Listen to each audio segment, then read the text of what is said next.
Thank you very much. I think now we're audible. So we're jumping straight into session one. Session one is about digital tools for managing public finances. How well tooled are we?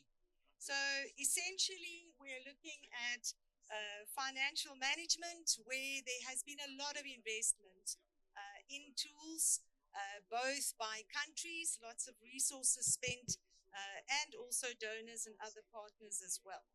And in some parts of government, we have good tools. Other parts of our business, we are not as well tooled as we would like to be. And sometimes the users of the tools, even within government, are a little bit frustrated with their tools. So what we're going to discuss is what are some of the common experiences, what are some of the common problems with tools, and what should we do, particularly from the perspective of finance ministries, to address this. With me on the stage, I have to help us think around and raise up some of these issues. I have Mr. Olushien Onogbinde. He is a representative of civil society. He's the co-founder of Budge IT. He is a public data visual expert and advocates for open government. And he will be talking to us about how information has been made available to millions of people. We also have then, proceeding to my left, we have Dr. Ruth Belachu, who is from the Ministry of Health in Ethiopia. She is the Chief of Staff to the Minister in the Federal Ministry of Health in Ethiopia. She will talk to us about how financial systems interact and can be integrated with health services and health services systems. Then proceeding further to the left, we have Ms. Zinzi Mapahlele. She is from the Polokwane province in South Africa, and she's the manager for budget and reporting of the municipality. She's going to talk to us about how local government has had to adapt to a central integrated financial tool and what the experiences are in that regard. And last but not least, we have Mr. Andrew Blasey from the OECD currently. He also formerly has been a country budget director of New Zealand, and he will share with us the international perspective and some insights in terms of the issues that we raise up here. So I think without further ado, and of course there are lots more aspects and perspectives to their bios, I think we'll get to that though as we proceed with our panel. What I'm going to do is to ask some questions to the panelists, whereafter we will have a question and answer session. So please do get your pen and paper ready and note up the questions that you have. For those of you online, you may also post your questions. We will be monitoring them, and we'll take some of your questions as well. Welcome, of course, to you and everyone that's in the venue or here in person. So firstly, I'm going to ask Olushien some questions. The first question is, how have digital tools empowered civil society in Nigeria in order to assist them to push for accountability? Thank you very much, and it's a pleasure being here. Thanks so much for inviting me for this session. I would say in 2011 we started Budget, an organization, a civic organization specifically focused on simplifying public finance and bringing digital tools into the hands of citizens to hold government accountable. And the fundamental of this is that data must be available, and we should provide that data. It's government. So government is responsible for for the primary data to explain budgets, spending, procurement, and all the entire pieces in the value chain. What we have done is to take that data from a very complex, arcane state and make it much more simple and intelligent for people to understand. And it's that constant push from civil society that you cannot stop the supply of that data that civil society has innovated on. And that's created I would call it an industry within Nigeria that's been very effective. So, for example, budgets created tracker that allows people to track government budget, and that's coming from the budget data. The other organizations like Follow the Money, organizations like CJID, or even PPDC that have also created different service delivery tools that have been built on top of different government data for citizens to have access to. You also had Nigerian government built a tool called opentreasury.gov.ng. Now, the challenge with that platform was extremely difficult to have access to. You could have daily spending of the federal government is posted on that platform. Maybe not everything, but a reasonable size. But despite the challenge of having that access to that data, we built what we call GovSpend. So GovSpend was a data crawling platform that draws data from that platform, makes it easier and simple and accessible for people to have daily access to government spending. So on GovSpend, you see how much government spending on schools, hospitals, roads, cars, both the necessary and the frivolous items.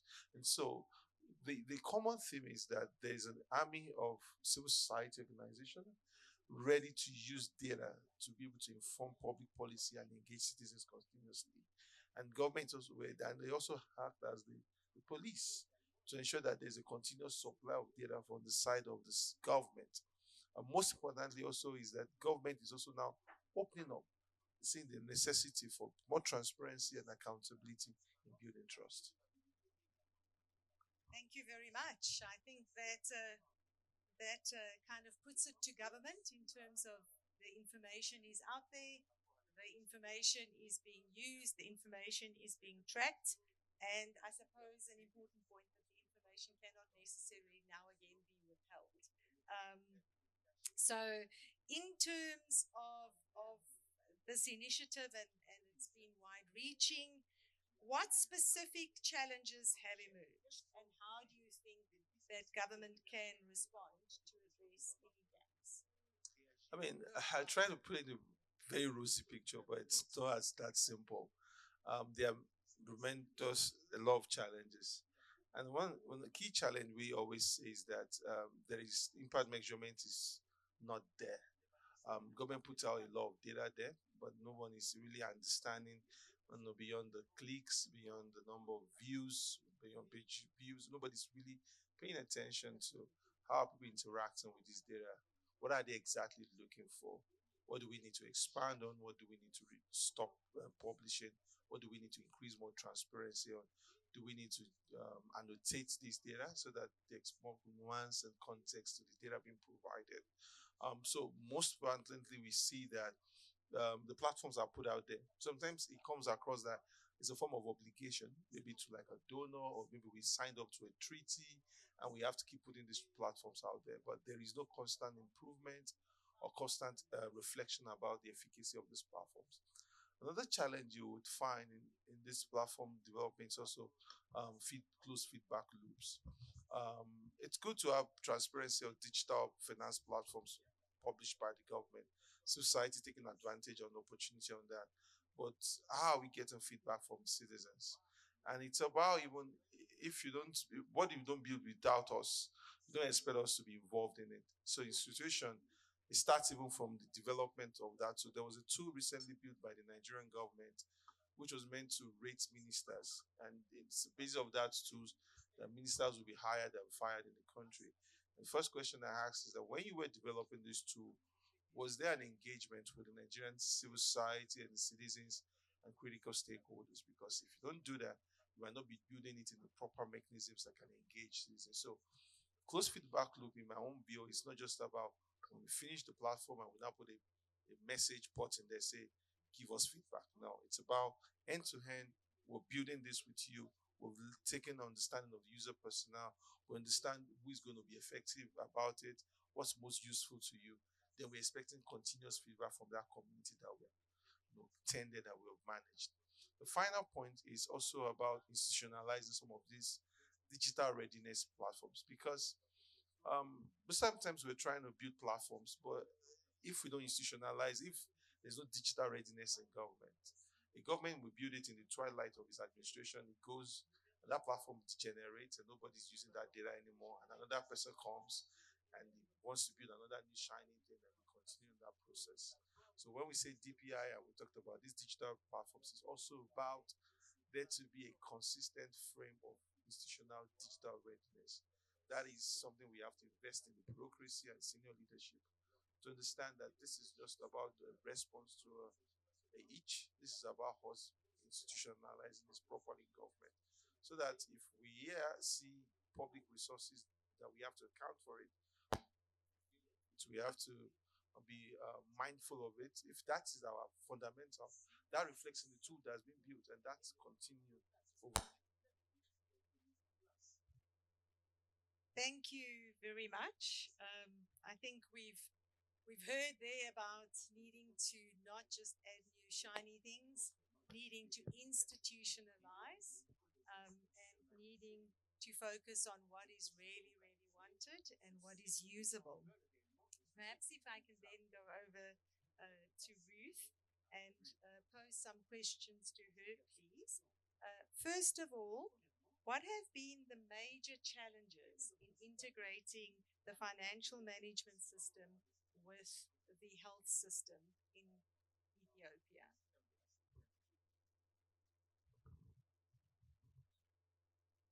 Thank you. Good morning. It's a pleasure to be here.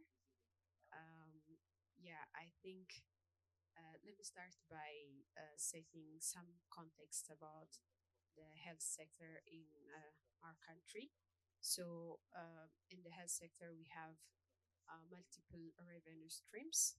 Um, we have budget resources that came directly from Treasury, budget resources that came from donors through Ministry of Finance, directly to Ministry of Health, and we have also revenues coming through partners, which we commonly call them off budget. And we have like revenues that we collect from facilities and out of pocket, and a few more others. So when I was listening to the Director General of Ministry of Finance of South Africa in the remarks that he has made, and also listening to my colleague from Nigeria, I can see the challenges that we're facing are so much of similar, and we share a lot in common. And for us as a country to understand the challenge that we have done a thorough assessment recently to understand the landscape of the flow of this different streams of revenue. And we have seen quite a number of tools at different levels of the government structure. And as you can anticipate here, one of the challenge would be the fragmentation, which was mentioned by the different speakers earlier as well. So we have multiple tools at different levels of the government, which are not interoperable as well. So that's also the second challenge, that the platforms don't speak to each other. And yes, as stated, and some of the levels of the government, what we use, the tools that we use are outdated as well.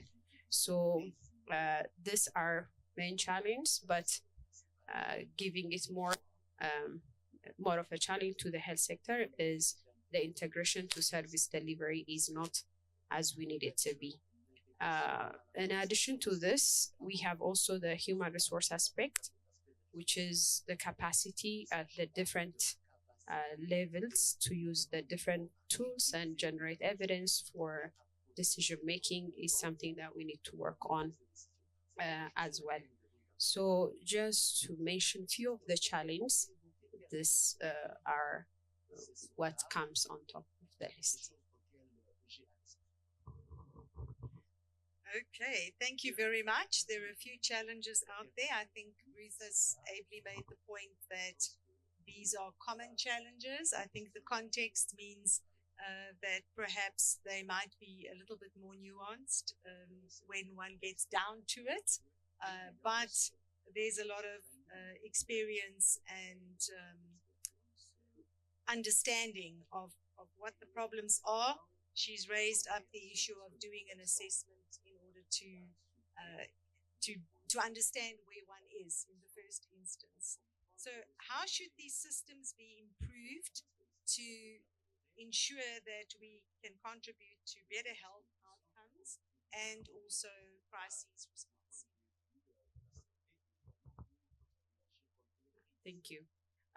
So I think the first and most critical thing to address here would be updating and integrating the different tools that we have in the system, but not only for the financial data to read to each other, but linking it to service delivery would be very important. So integration would be a very good point to work on so that we can have informed decision making. Um, in addition to that, as I've said, in the challenge, we have capacity issues. So building on capacities of individuals working on these platforms is equally important, not only for the technical people working in the different tools, but also building the capacity of the leadership on how they can use these tools for decision making. I mean, even adding on top of the tools as an improvement, like interactive dashboards to see how the expenditures that we have are influencing service delivery and how fast we can manage crises through the different resources that we have would be very helpful. So that having that kind of dashboards and creating a culture and capacity of leaders using such interactive dashboards for decision making would be also a very critical thing to work on. Uh, for improving decision making, I think one additional element that I would want to raise is we need to have also more data elements into the existing systems that we have, especially data elements to capture the service delivery and outcome part of the expenditures that we are using. So that might complicate the system that we're using, but we can see it in a way how we can introduce some data elements at the national level and at the health service delivery level, and how those are going to be speaking to each other to make the linking would be also additional thing that we would like to address. Of course, we need to address other issues as well, but if we can work on this one as a start point, I think that would be good. Thank you very much, Ruth. Can other sectors learn from the health sector work and experience that you've done, the health sector approach, in order to address digitizing the financial management in respect of a sector? Thank you, Dr. K. So yeah, I mean, when I mentioned the challenge, it seems as if we have a lot more to do, but I would want to say we have lots of opportunities and good experiences as well. I want to state that one of the big opportunity that we have in the health sector is we have a very strong governance structure that goes from the higher level, which is the federal for our context, to the subnational level, where we have a good interactive planning modality where we use one plan, one budget, and one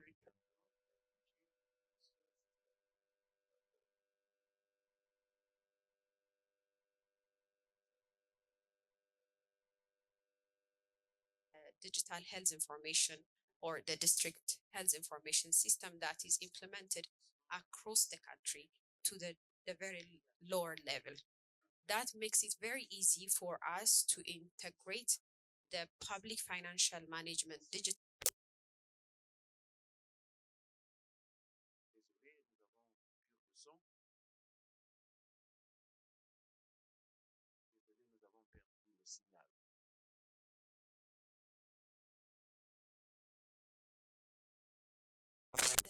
basket fund.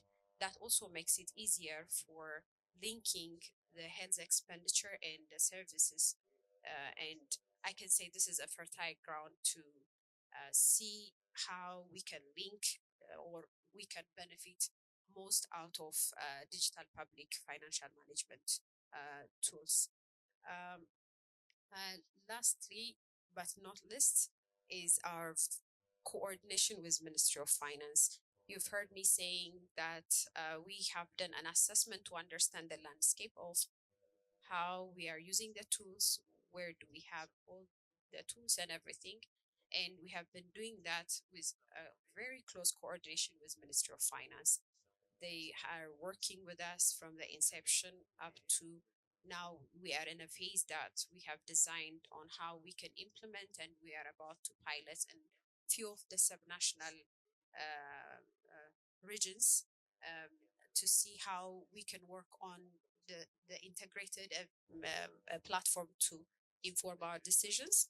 So in all this process, in the inception, the implementation, and even going forward in the monitoring, we have created a platform on how we can work with Ministry of Finance. I think that's also a very critical element that the other sectors can learn from us. Thank you.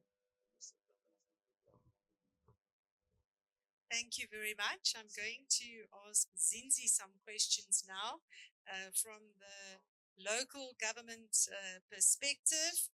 The role of municipalities in PFM digitization, particularly the importance of integrating the financial management system at the local government level. What can you tell us about this? Thank you so much, Kay. Good morning, ladies and gentlemen. Okay. So in South Africa, as of the 1st of July 2017, all the municipalities, 258 municipalities and entities in the country were enforced to use the Municipal Standard Chart of Accounts.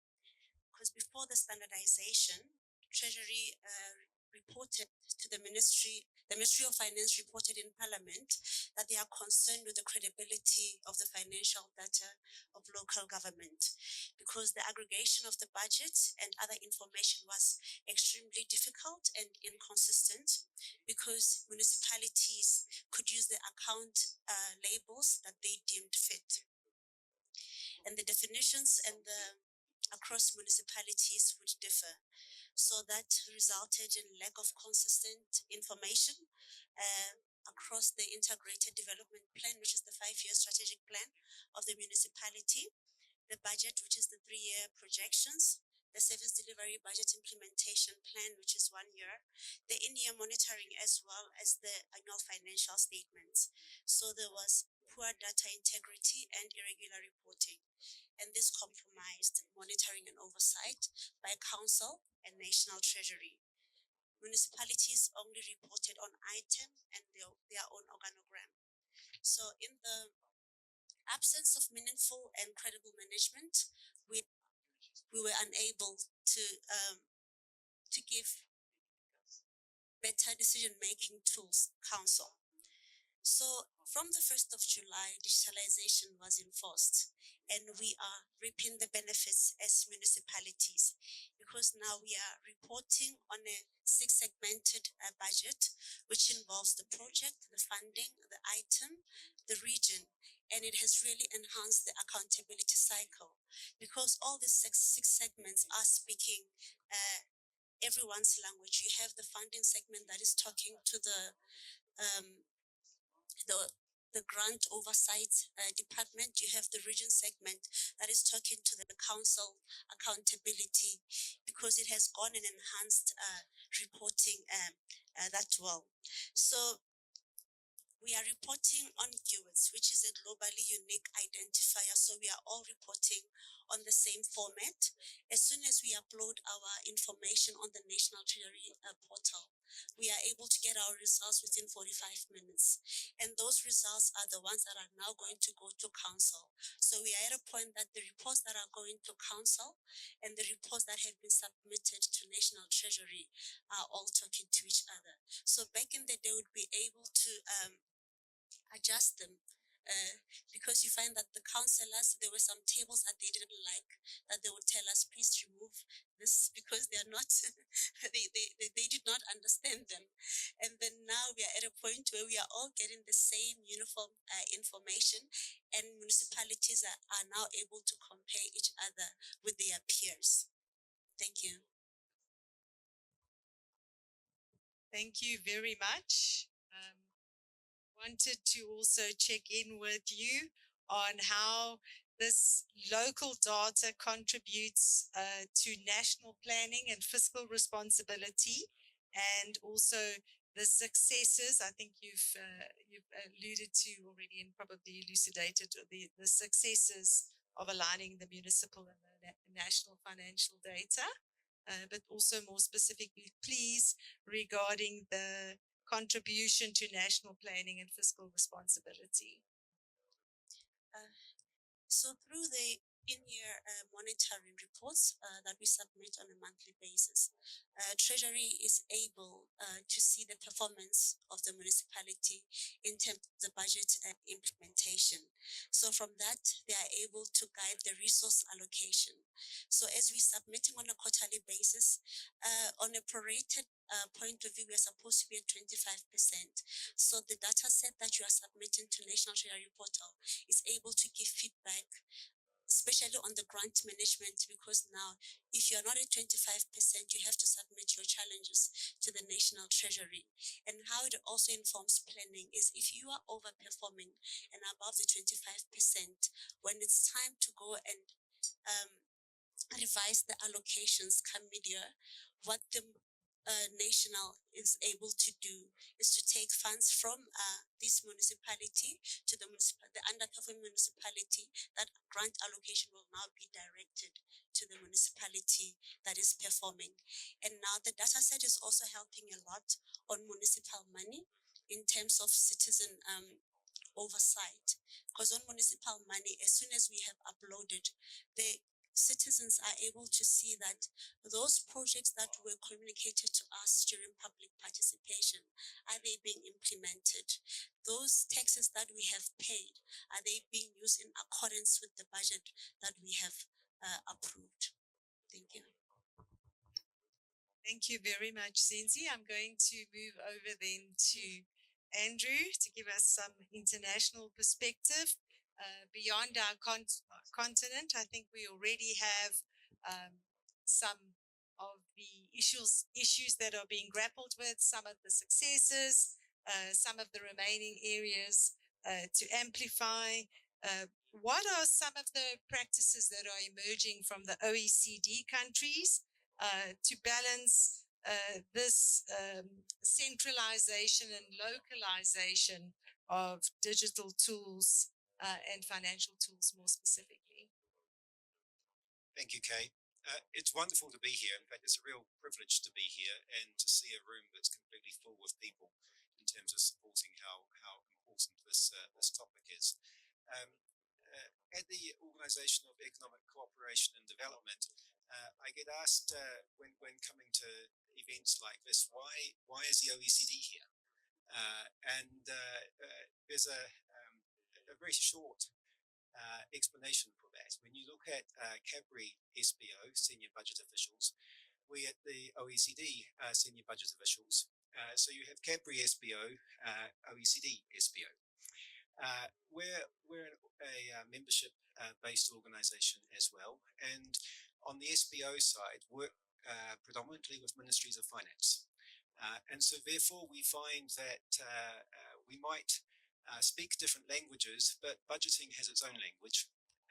And we also have a lot in common with that, as there's lots to learn regardless of where you come from and the country you're in. And I'm looking forward to learning as much here in these 2 days as anyone else. In our work at the OECD, we're focusing on 3 things with budgeting. One is on quality of budget institutions, not just the existence of them, but the quality of them. The other is about empowering public understanding, and I really appreciated the CSO perspective on this, because the empowering public understanding is sort of addressing the challenge of we have so many fiscal sustainability issues coming directly at us, and what's the risk that the public says, you never told us? That are we really being effective with the message that we're putting out there?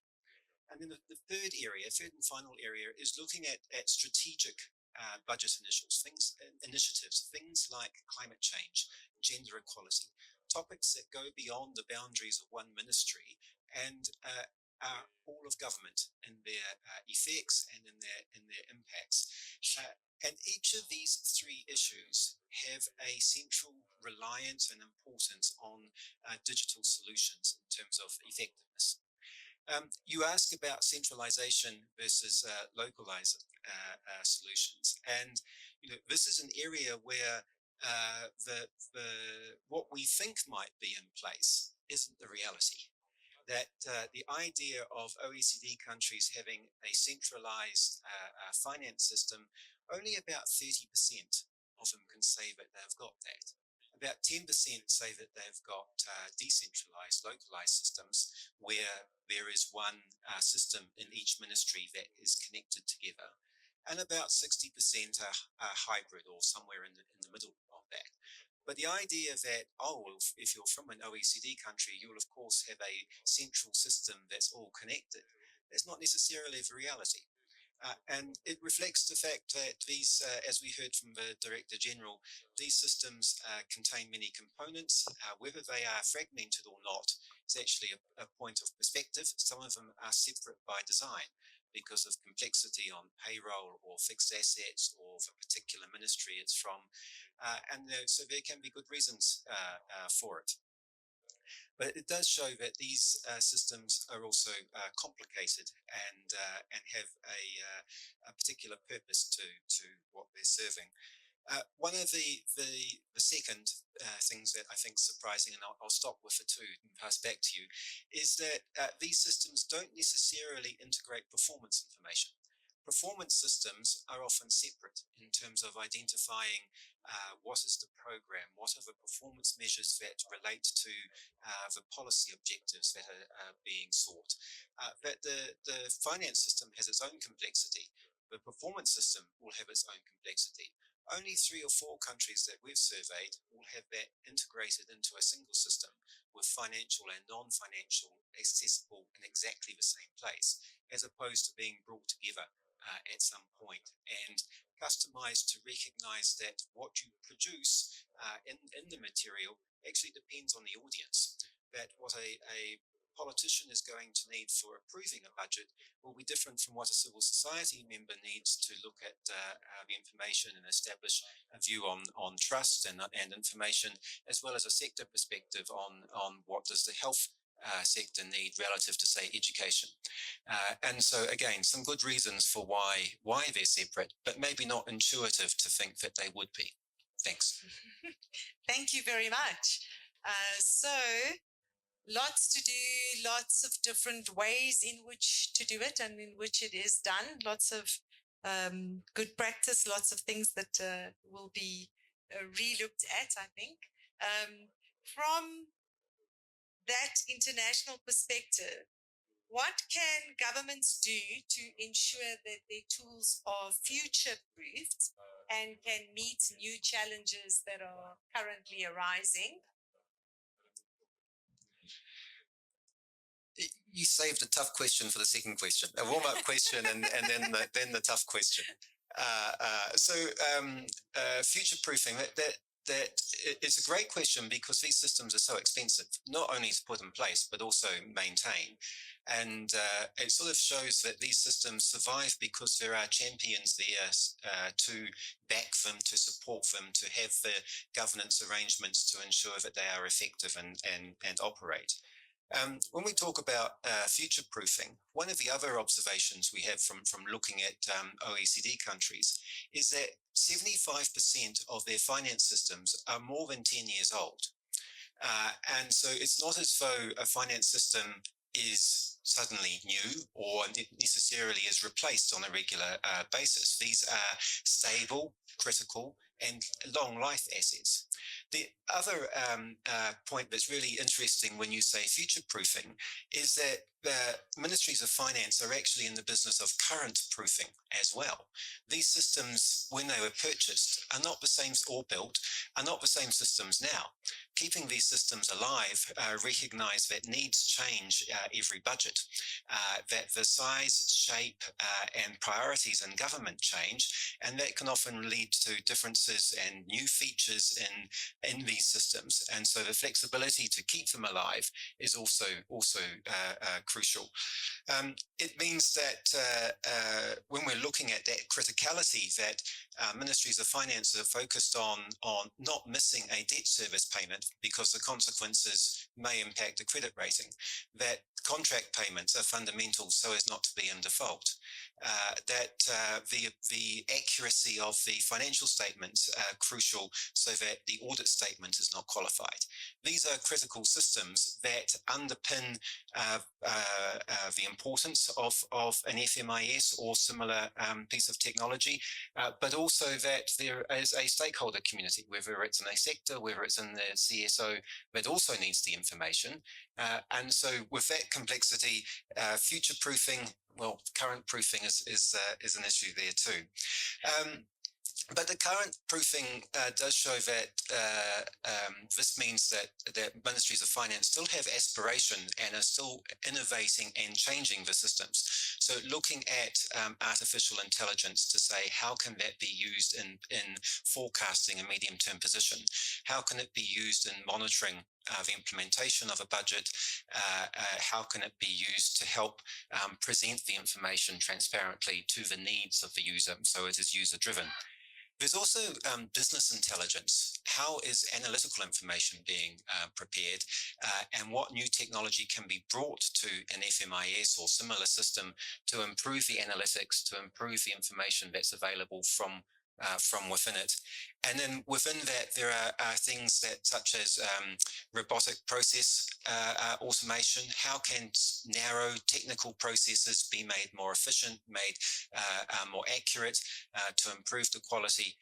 You see that you can have very high aspirations around, let's bring in sophisticated technology like AI, let's improve what we've got with business, with BI, business intelligence, let's improve processes with robotic automation.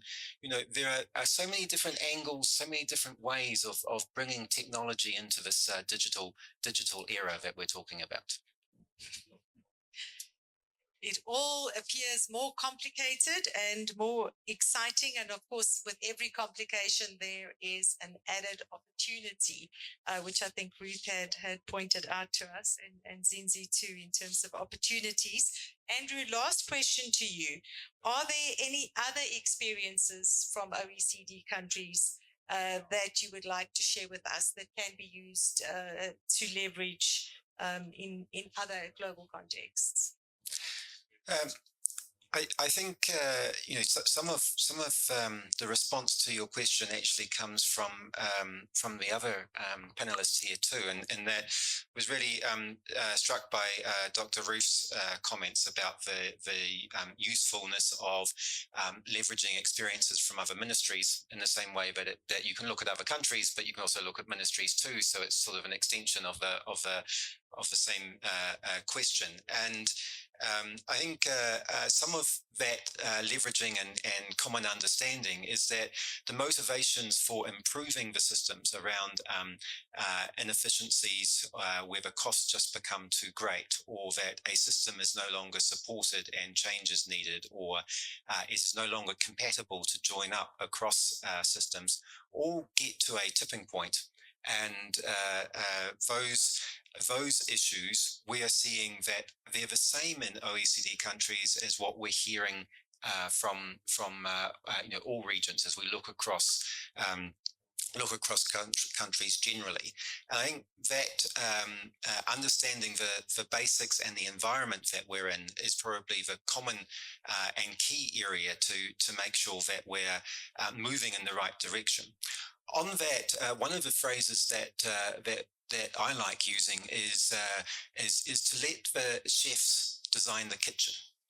and that is that the user requirements that we need as public finance professionals, there's a lot of expertise in this room already that understand what's needed for a meaningful report and have access to stakeholders that can also inform what's needed for a meaningful report. And that means that a lot of our work is to work with the people who are using the reports, preparing the reports, to understand what's needed. And we often discount the fact that there is so much expertise in the room, that we'll need to first say, let's go out to the private sector and get a feasibility study, or let's go out, as opposed to taking stock of what's not working and why might that be the case, what would we need?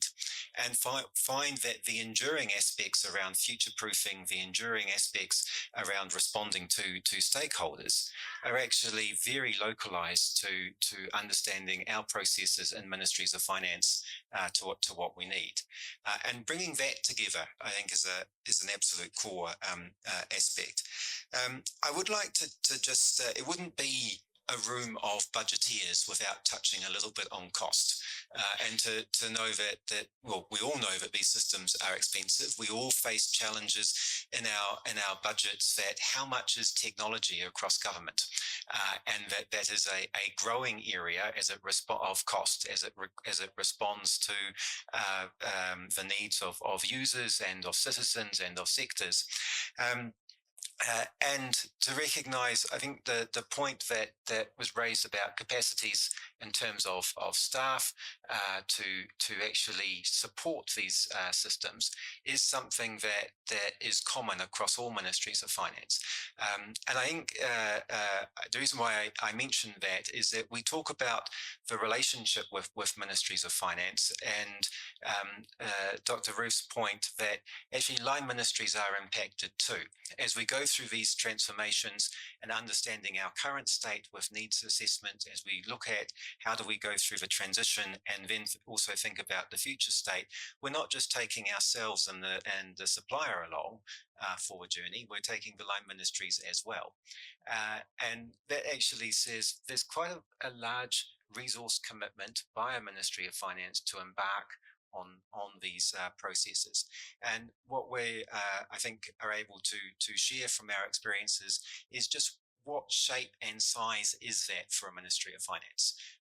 And I think I look forward to talking to people just one-on-one about some of those experiences and getting into more detail beyond the panel. Thank you very much. And I think I'd like to thank the panel. We're not letting them go yet, but I'd like to thank them for their inputs. And then we're going to, I think, open up for some questions from the floor. I believe you do have microphones.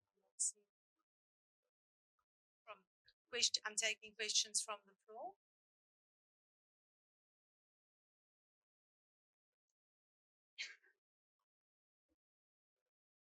Please go ahead. Good morning, ladies and gentlemen. Thank you so much to Kabri for putting together this wonderful conference so that as individuals, our minds can meet on public finance in the digital era. My name is Tinashe Mpasiri. I'm a member of the 1873 network as well as the Banking on Africa's Future network. And this morning, my question, the first question is actually directed to my precious brother, that is Mr. Olesan Onigibine. Sorry if I got that wrong. One key aspect, rather a challenge that you raised in your presentation was that engagement with citizens it happens to be one of the key problems that government has, or these public institutions have, in as far as ensuring that solutions to the challenges that we face in bridging the digital divide can be implemented with their contribution.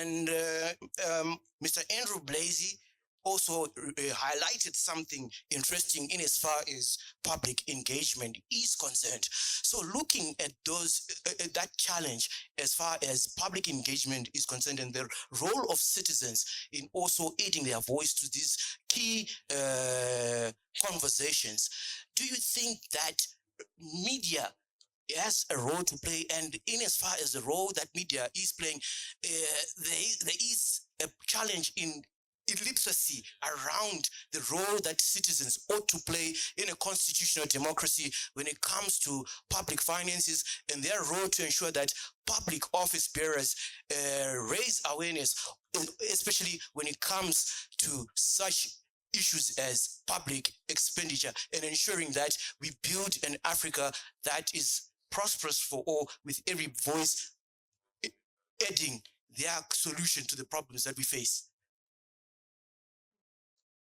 I'm going to take one more question. Thank you. Mr. Kiyu, our management committee member.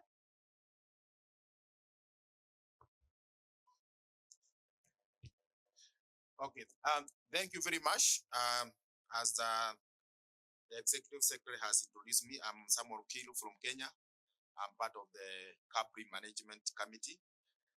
And my question goes to Zinzi from South Africa.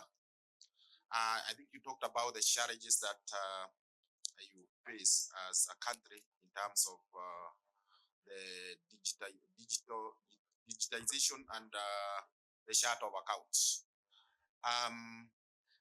Maybe you, from your perspective, you need can we know how does the South African National Treasury relate with the provincial governments and local governments in terms of the standard chart of accounts?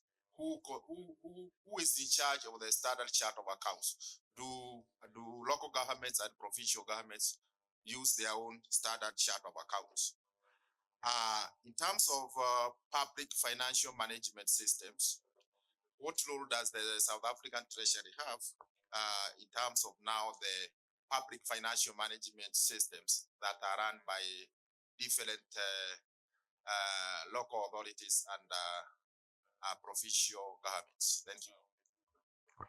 Thank you very much. I'm going to stop the questions there for now. For those of you that are online, please continue posting questions. The next questions I'll take will be online.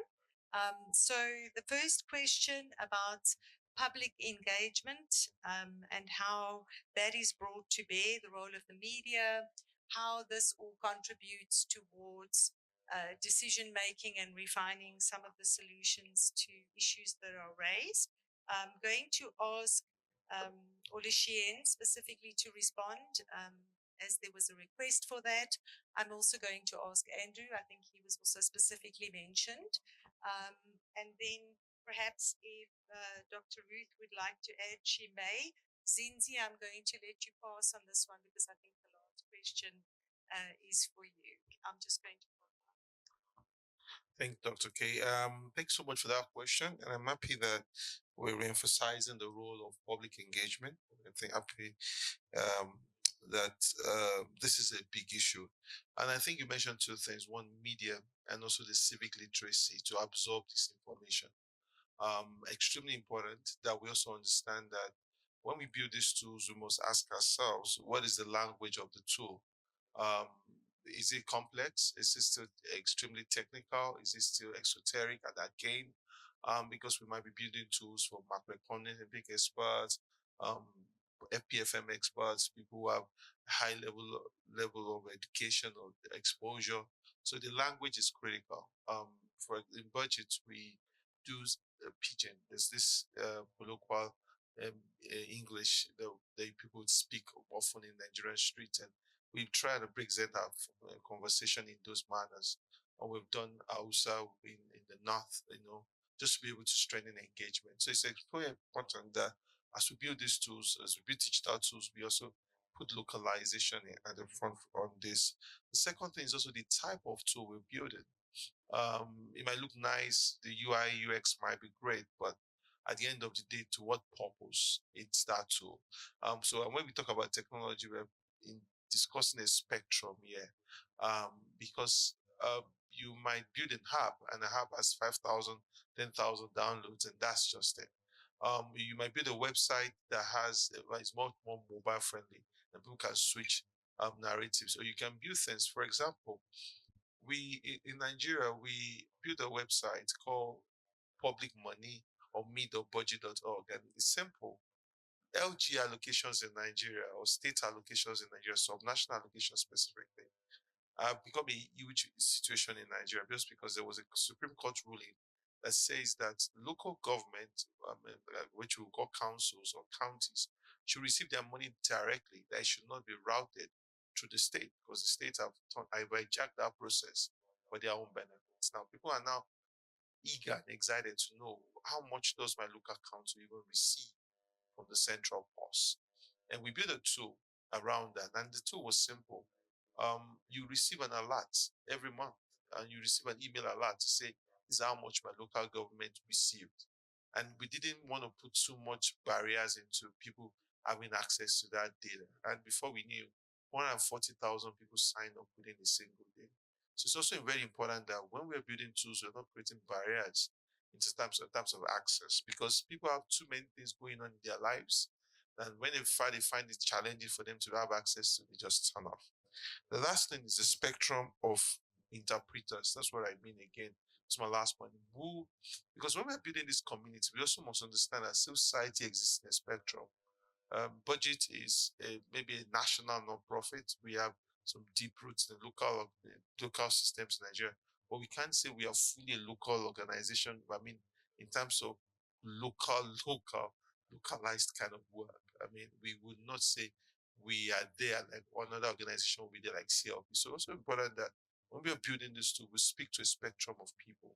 We don't just take Abuja and Lagos CSOs and engage them and feel that the tool will be perfect and will be exciting for the people to use. Thank you. Thank you. Oh, sorry. Yeah, okay. Transparency, fundamental. It's sunlight. It's just so important for public finance.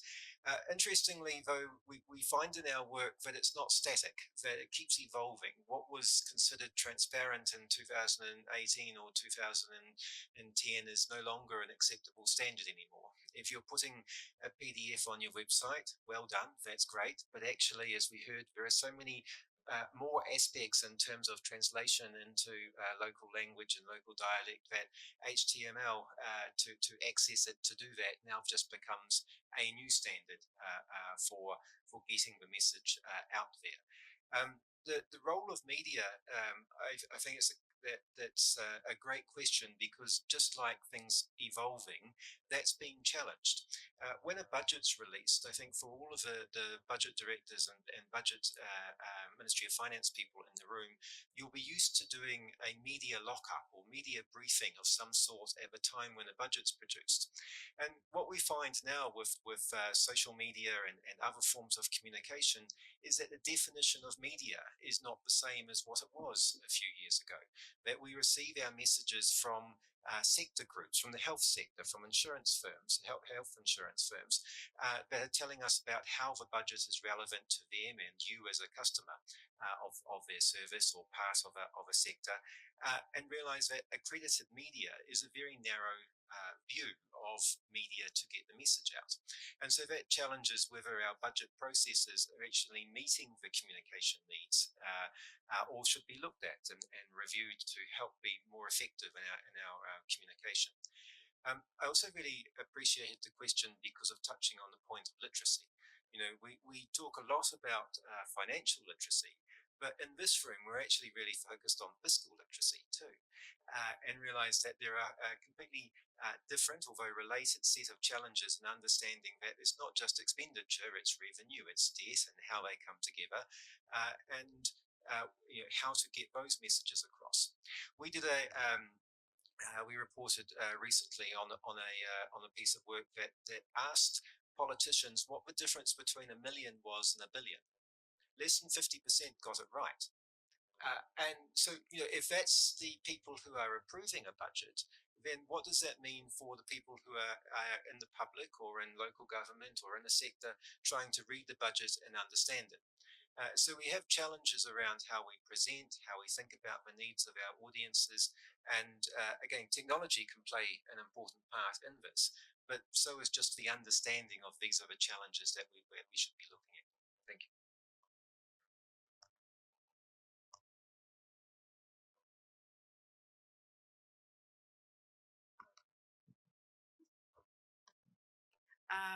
Yeah, thank you. Actually, most of the points have been addressed. I can't agree more with all what has been said.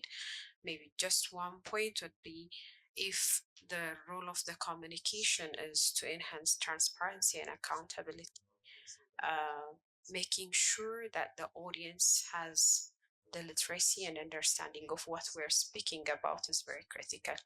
So Andrew was saying uh, about the level of understanding at a higher or decision making level, but we really have to be concerned about the literacy level and the understanding level of the community that we are speaking to.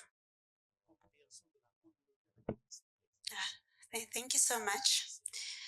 So in 2017, when the standardized chart was started, National Treasury gave the chart to all the municipalities, and then the provincial treasuries were doing oversight.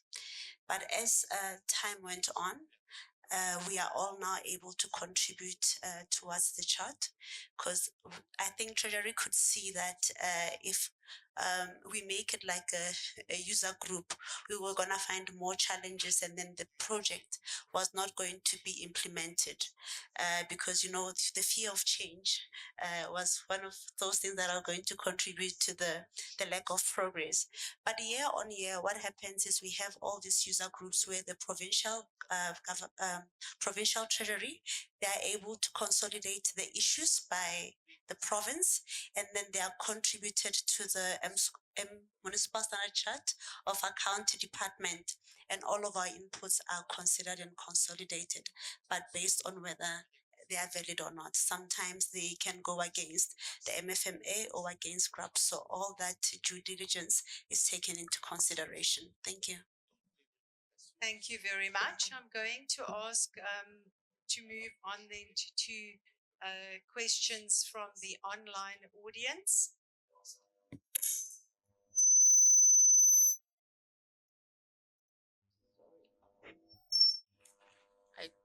I think it's working now.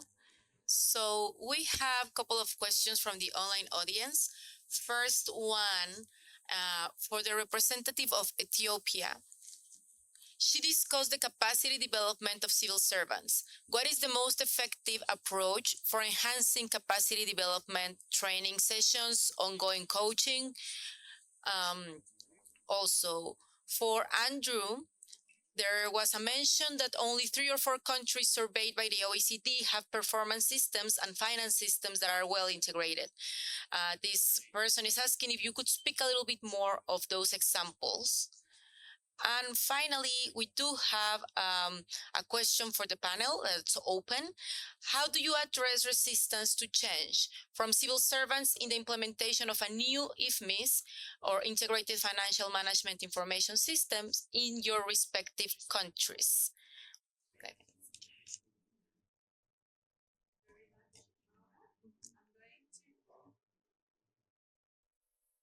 Thank you very much, Ara.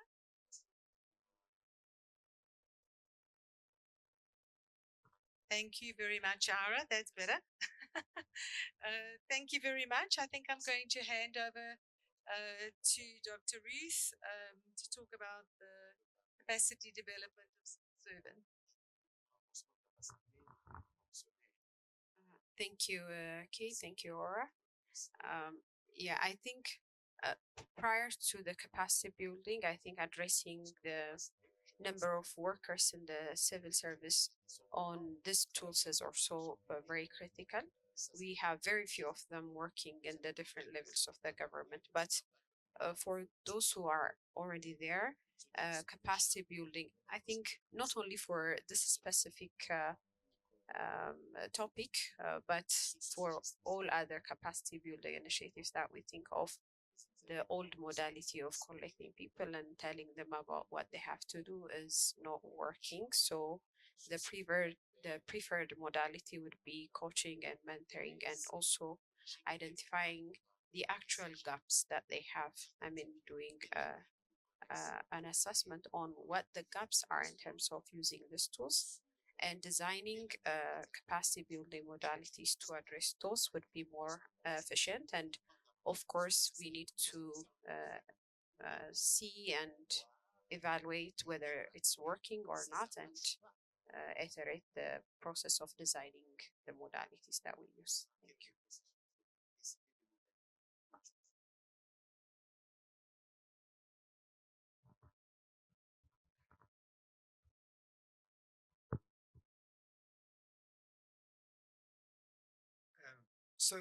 Performance systems that are integrated.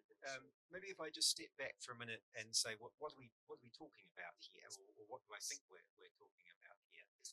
One is firstly that the budget is organised by programs rather than just input entries, and then second that those programs have performance indicators attached to them to show what is being produced for that allocation of money.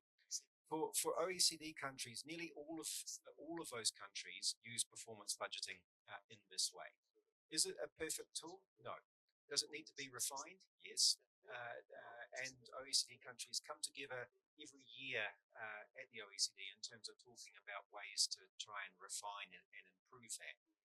But no country has said, you know what, let's go back to inputs. They have stopped inputs, but they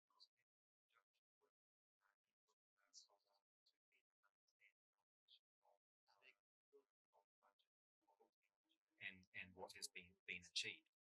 With the instances where there's an integrated approach, is that it's part of the culture change that shifts government ministries from asking how much is left to what did I produce. And so having that information accessible in the same place is for the countries that have produced an integrated response, recognition that that is fundamental to bringing about that culture change, to looking at what is being produced rather than just asking, can I have the rest of the money, thanks, in terms of how much is left. But even within those systems, there are multiple users. And there are some users that are taking the data for financial reporting. Some are taking it for budget execution and monitoring that execution. Some are using it for analysis. Some are using it for reporting to make it available. So an integrated approach is putting all of those users into one, accessing one system. But the fact that it is the minority doesn't mean that it has to be the way that it's the only way to do it. With all of these approaches, there's more than one solution to it. And the mere fact that there are so many functions that are taking place from the data and that there are so many different audiences or users of the data helps show that alternative ways of going about this have their merits as well. One of the examples that impresses me on this in terms of bringing performance information together has been in Ireland, where they produce a performance report that goes to Parliament each year, and it just has one page per ministry or one page per appropriation. Half the page has a performance measure. The second half of the page has an impact measure. And so straight away, you're getting a very clear snapshot of what is being achieved from that allocation of budget funding and bringing the information together in one place. An integrated system can sit behind that to provide it and show that here's a way that's taking it through to the end user in decision-making terms. Thank you.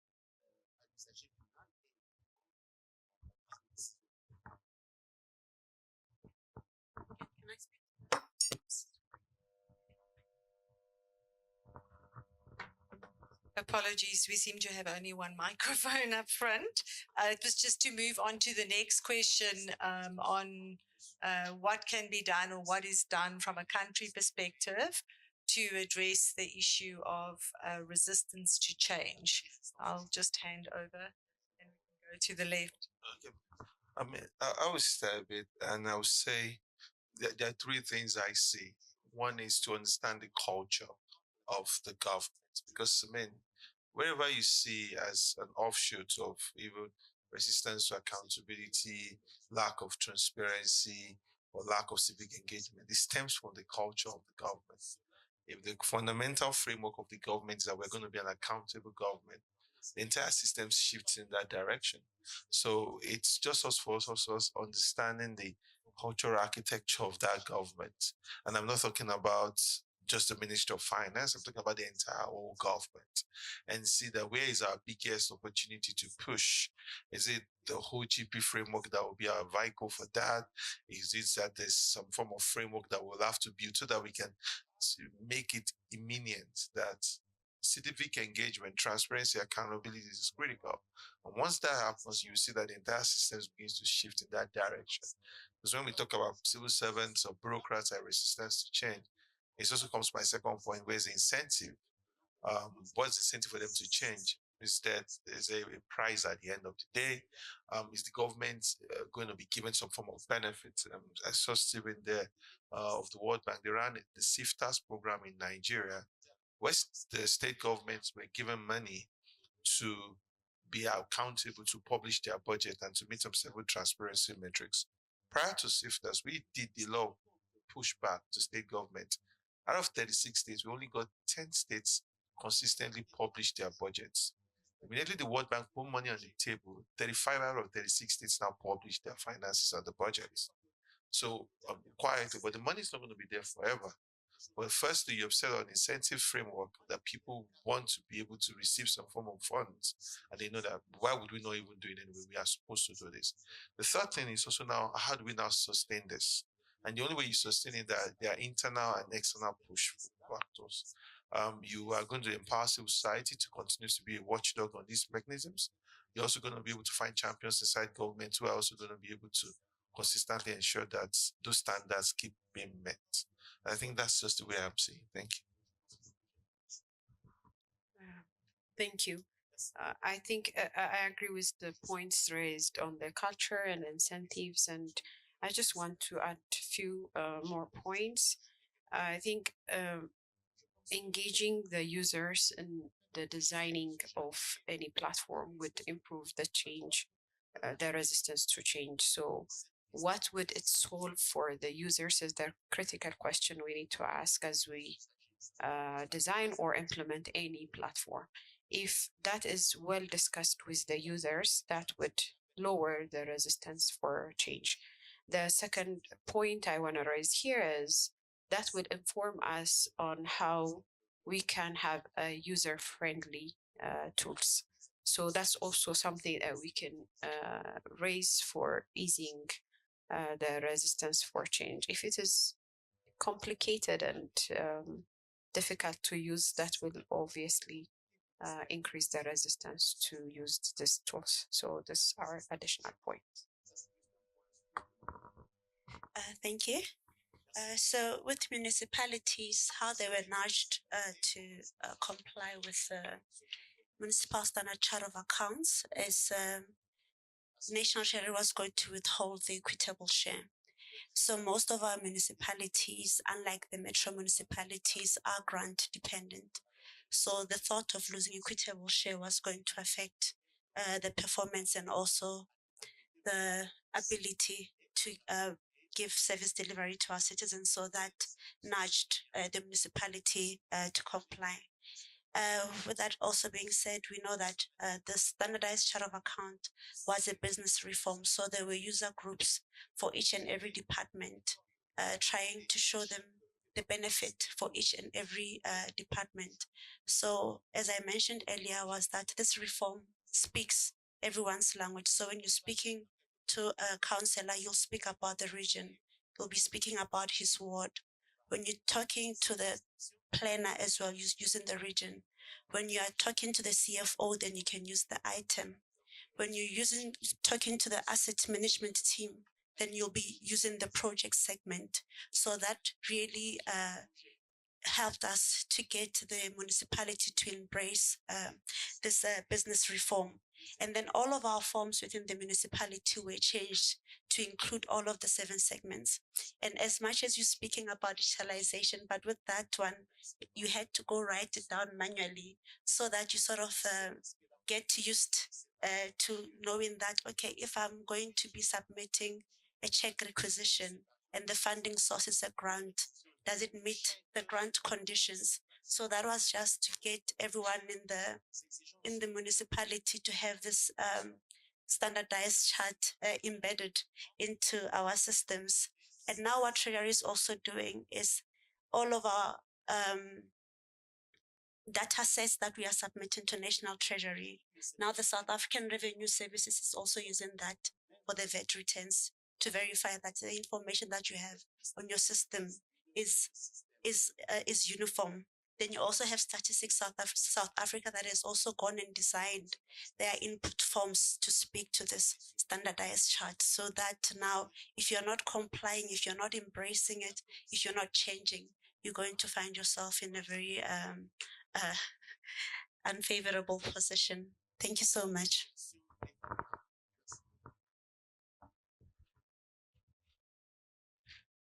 I wish every project had resistance to change. The resistance is such an important aspect. It's probably saved my neck in reform projects many times, in recognizing that the resistance to change helps take account of factors that maybe I overlooked, maybe my project team overlooked, and is a perspective that's hugely valuable. So rather than trying to, and I say that deliberately as an opening line, so not to dilute resistance as something to be managed rather than something to be embraced. That change, we like it when it's innovation, we don't like it when it's risk. In actual fact, it is what we're doing, and for many of us, it's what we're employed for. And it changes, I think, what we're saying and puts more of the emphasis on talking about why we're doing something rather than what. We're not going to talk a lot about how this particular tool has got features to it, but actually the why on the outcomes that we're wanting to achieve and how we're going about it. And that these things become fundamental as in terms of the question, what are ways to handle and to respond to resistance to change, actually recognizing its value and having that guide the approach about why are we doing it, and the sorts of questions that people go through when experiencing change. How will it be better? How is it going to impact on me? What's in it for me? How am I to play my part? Things that are very localized, that says, how are the skill sets that I bring in my current job going to be part of the equation for the change or the reform that we're going through? And bringing that into a project, and particularly the user perspectives, to recognize that expertise in the room, means that the resistance to change is the element that I would really want in every project. Thanks.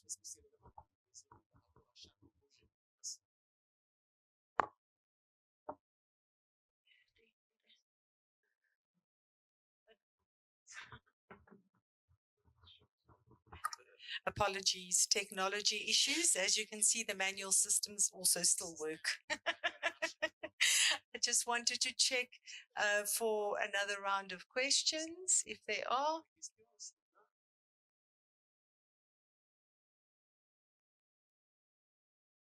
I have one. Thank you. Please proceed. ODI Global. Thank you. I'm Frederic, the Director of Program at ODI Global. I want to follow up on that question of resistance to change and then talk about failure. Some attempts do fail, and very costly systems do not deliver what was expected. So can the panel perhaps elaborate on stories of failure and how you can recover from failure to undertake again, perhaps in a different angle, attempts to modernize and bring digitalization systems? Okay, thank you. I think I don't see any further questions. Thank you for that. I think the challenge is here, how to turn failure around. how to, I suppose there was an old, I don't know, I haven't seen it or haven't heard it used much lately, but we talk about reform fatigue, something from back in the day when you would have an initial change and reform brought about, and as soon as you would need to refine that, then you'd have this resistance to change and the mantra of reform fatigue. I think we're in a whole new era. We're going to be constantly reforming. There, of course, is going to be failure, but in terms of your experiences and your perspectives, how do you turn failure around? All right. There are going to be failure. And civil society even builds systems that fail. Government also builds systems that fail. We have a service delivery tool called Tracker, and I think the government tried to mirror that in Nigeria with IMAP. And when that tool was built, it was built in the last days of the previous administration, Buhari administration. And I was saying, number one, this is not a .gov.ng tool, which means I don't understand how you're building a tool that is not fully embedded in government. It seems like you build a .ng tool. So the institutional buying, there was a big problem in there. So when the previous government left, the new government did not embrace it. Unlike the open treasury.gov.ng that was embedded in Treasury, and even though I had a wonky website that we had to build an innovation on top, but it was still existing. So it's extremely important that institutional buying is strong. And if we fail, it's just because we didn't have enough, maybe listening to the citizens or the users, as we've mentioned. But there's no strong institutional buying on why this is extremely important. If this doesn't speak to the culture, if there are no incentives to continue to run it. So the new government also wants to build another implementation and public sector service delivery tracking tool within, and we're working with them on that. So that seems like we're starting all over again for whatever, because they didn't like the architecture of the previous tool. So institutional buying is extremely important. Maybe that's where we have to reflect again. Thank you. I don't have a direct response to that question, but I want to reflect on one point which is related, I believe.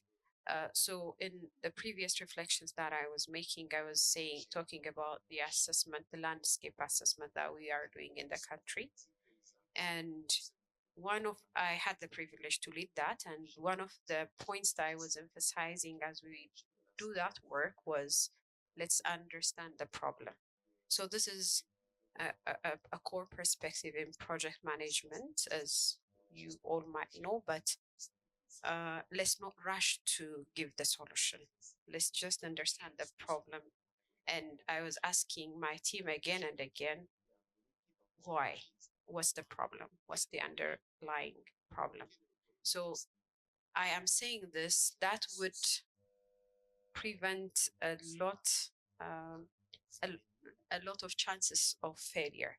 It's not like to give an example where we failed, because as you have said, those platforms, those tools are very expensive. And when at some point we were saying, should we have a whole different tool that can capture all the information and that can be implemented all down to the level of information that we need to capture? And we were pausing and saying, what if it doesn't work out? So how are we going to make sure that deploying a new tool would help us? So just asking the question again and again to understand the problem would really help us, and not to fail, at least, like not totally to prevent failurities, but it will have a great deal to help us in that sense. Thank you. Thank you. So the government departments, they have three systems: one for supply chain, one for employee-related cost, and one for financial administration. But local government, we have 11 system vendors, and we have one in-house, one municipality that has opted to go in-house. So that this becomes a big challenge, because what you find is that the other system vendor is doing well on the asset management module, whilst the other one is still in a development stage. So sometimes that also does not help the municipality that much, because as you have a willing team. The system is the enabler. So that is our biggest challenge. Then the other thing is, the inadequate ICT infrastructure in-house. So you find that now you have to prioritize the road versus a subsystem, and then council might decide to go with that road. And then now the system vendors has also sort of found that most municipalities, they just want to get their money. So there's a over reliance on consultants and system vendors. So if we could have it like the government department, so we are just using one chart and those three financial system, and I think our progress would actually be so much further. Thank you.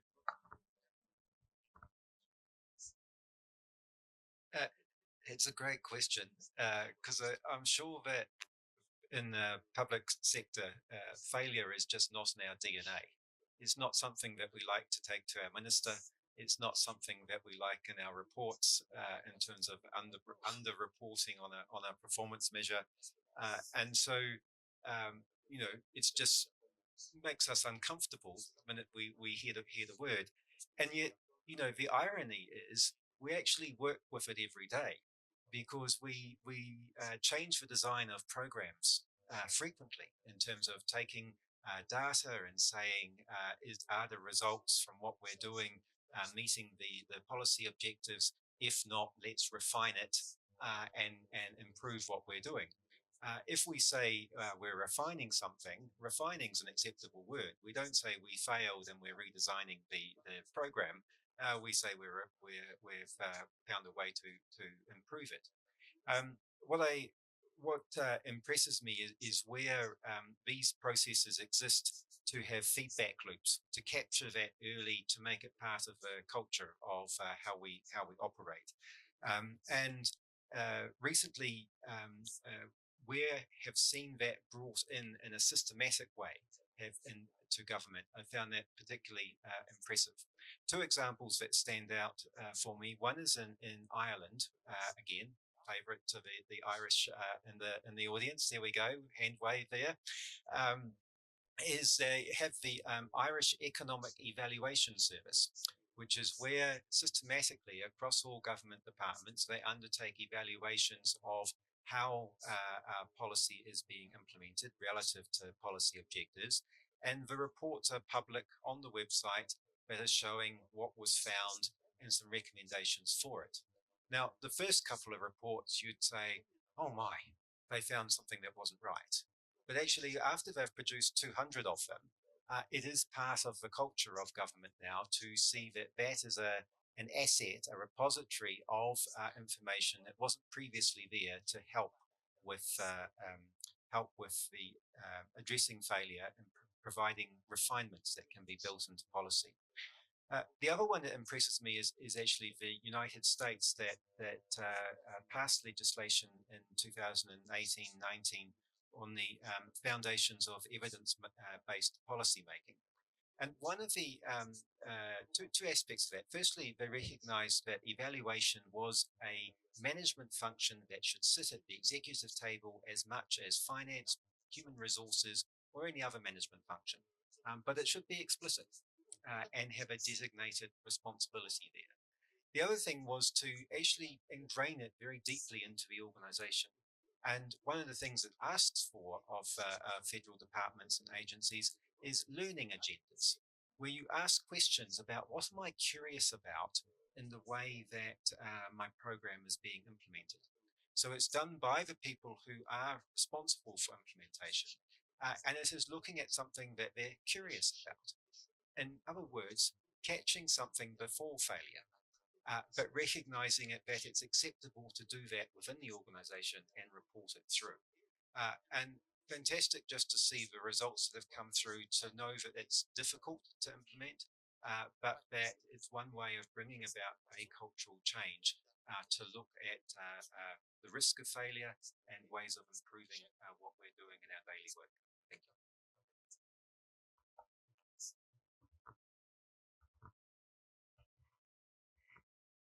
I see one more burning question. Oh, two more. I think we're almost over time.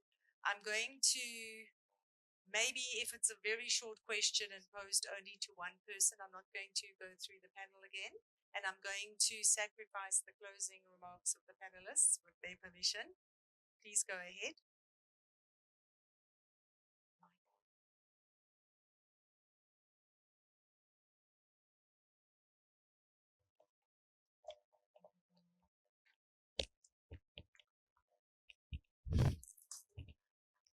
Okay, given the rapid pace of technological advancement, and then by extension, the development of new systems, new public financial management systems, my question is actually to the three African panelists. So, what are you doing to update, to integrate new systems with existing systems, and also maybe update the existing ones to be able to work seamlessly with the new systems? Because it's kind of challenging to have a new system that does not interface with existing systems, and what can be done to integrate to or to update those existing systems so that they integrate seamlessly with new ones. Wow, what a big question.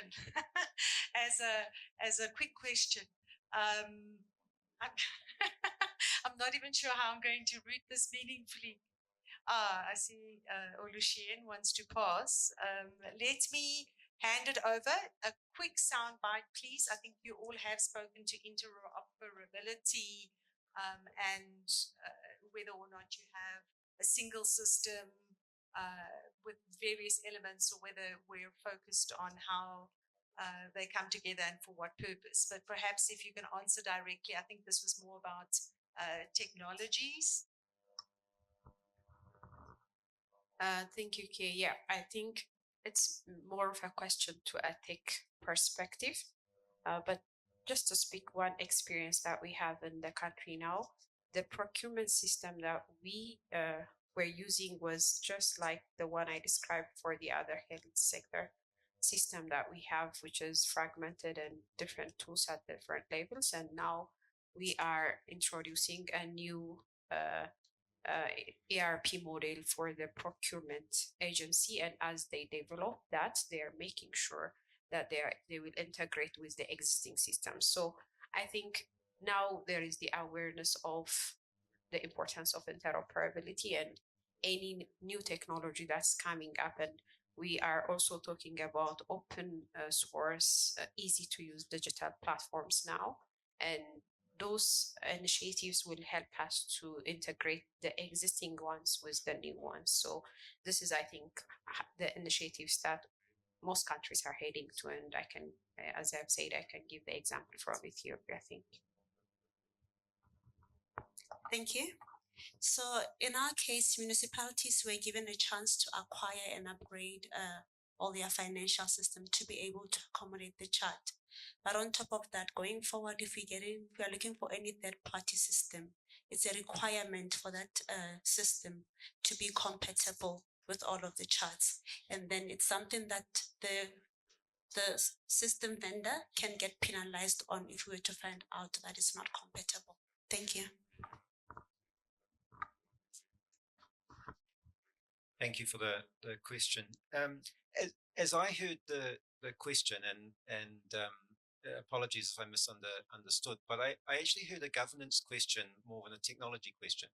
I actually heard about how would I have the governance arrangements in place to support the upgrades going from individual systems to an integrated one and to that new state. And I think it really sort of, your question speaks to the challenge of, does the organization have a data strategy? Is it actually showing the journey that we're on, or the pathway that we're on to get to a higher state of maturity in our use of digital tools? Are we moving from just digitalizing everything to then say having digital tools to then actually thinking about digital by design in terms of it's now just the default way that we go about our work?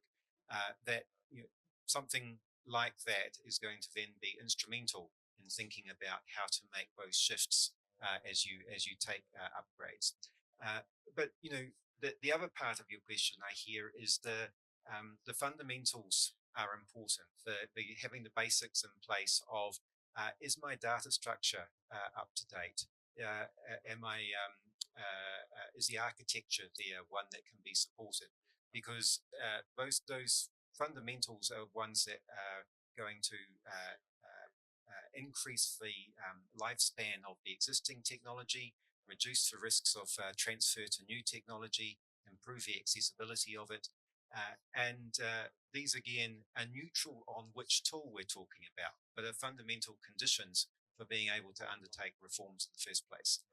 And I think the governance challenge, that the number of times we've talked about champions, to actually see that there is someone who can look in their eyes and say, where is this going? And know that there is some accountability and some ownership of the path.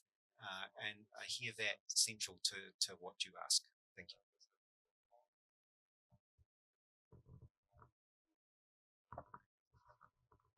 Thank you very much. And I think that was a good point to end on, the point of champions. And certainly we're going to rely on each of you in this room as you go back to whatever we do as our day jobs. Championing is very important. And also up and coming attraction, the rest of the agenda. You've aptly raised other issues. The discussion in this panel was to elucidate a bit on digital tools, but we do have other elements coming up. Tomorrow we have a day on digital public infrastructure. So certainly keep any of the burning questions you have, use them in the network breaks, use them in the up and coming sessions. I am going to wish you a knowledge-enriched, network-rich and productive 2 days, inspired by the local context of your country, region and continent, and ever mindful of the public goods that we should be building. And now I'm going to hand over to Joanna, I think, not as seamlessly as I intended, to give us some housekeeping notes on the bazaar. Thank you, Kay. Good morning, everyone. I'm just going to make a few announcements in French, if you don't mind. Donc, nous allons... So now we're going to have a coffee break, a tea break. So there will be about 20 minutes to do so. After that, we will start with the second session on digital public finance bazaar. So it's the marketplace. So I will explain a little bit how it's going to work. The marketplace or bazaar is going to be a opportunity for you to understand and hear about the different initiatives that are going on through different countries, to ask questions and to exchange conversations between your colleagues. There will be 3 circuits, and each circuit will be about 40 minutes. So you have 2 circuits before lunch, and the 3rd circuit will take place after lunch. You can see it in the program that you have in the agenda. Everything else is explained a little bit more in detail for the bazaar agenda. So you will have different choices to be able to assist with 3 different presentations from now until the second session. As I've said, the program for the bazaar, I believe, has been shared with you. It indicates which are the presentations that will be taking place, who are the presenters, and where they will be presenting, in which rooms. We will be also divided. We will not only be in this room. There will be 3 presentations that will be here in the plenary. We will have 2 presentations that will take place in the breakout room GS3 on my left. Then there will be 1 presentation in the breakout room, NASCAT, which is on my right here, and 1 presentation which will be taking place in the foyer. So just outside of this room where you find all those seats next to the coffee machines. And so it's up to you to decide of which presentation you would like to attend. Otherwise, Some presentations will be done in French, some of them will be done in English, and unfortunately some will have interpretation, some will not have interpretation. So, as I said, the breakout room on my and some of them will be presented in the both languages. It would be group A, F, and G. This is also indicated in your program. Now, the next session will start at 11:30. So we will start immediately after the coffee break with the bazaar or the marketplace. I would like the first presentators for the first circuit to please make their way to the venues they are allocated to, and please decide which presentation you would like to attend, so that you can do so and find yourself in the right place before they begin. And with that, I would like to give you the opportunity to then go take a coffee break or a networking break, which will take place in the foyer. Thank you so much.